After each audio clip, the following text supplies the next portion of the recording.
श्रीमद् भागवत गीता के अध्याय 3 के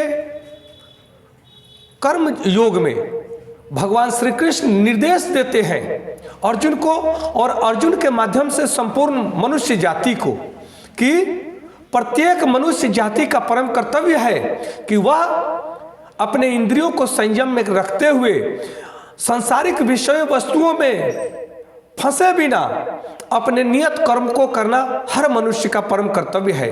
वे कहते हैं कि जो ईश्वर के भावनाओं से इतर हो जाता है, अर्थात कृष्ण भावनामृत से जो मनुष्य भटक जाता है, वह भौतिक जीवन में मनुष्य काम तथा प्रकृति का प्रभुत्व पाने की इच्छा से प्रभावित होता है।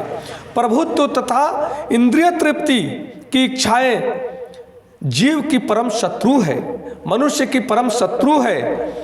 और जो मनुष्य कृष्ण भावनामृत की शक्ति से अपने इंद्रियों, मन तथा बुद्धि पर नियंत्रण रख सकता है, उसके लिए अपना नियत कर्म बंद करने की आवश्यकता ही नहीं होती है, वह अपने नियत कर्म को करने के लिए प्रेरित होता है।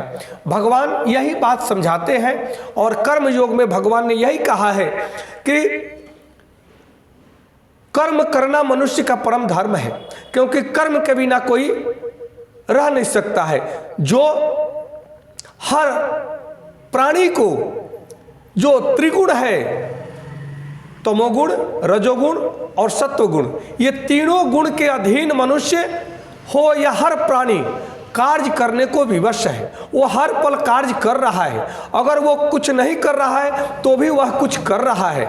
इसलिए हर मनुष्य का परम कर्तव्य है कि अपने मन को सात्विक भावों में, ईश्वर के चरणों में, भगवान कृष्ण के बताए मार्ग पर चलने के लिए अपने मन को प्रेरित करे, उसी के साथ अपने बुद्धि को लगाए।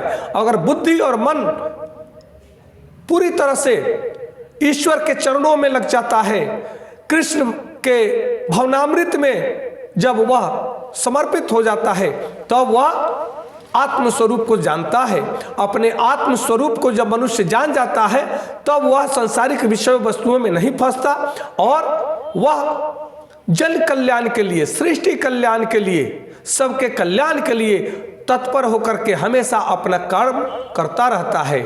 इसलिए निठल्ले बैठना किसी का ये निष्कर्म का भाव नहीं है।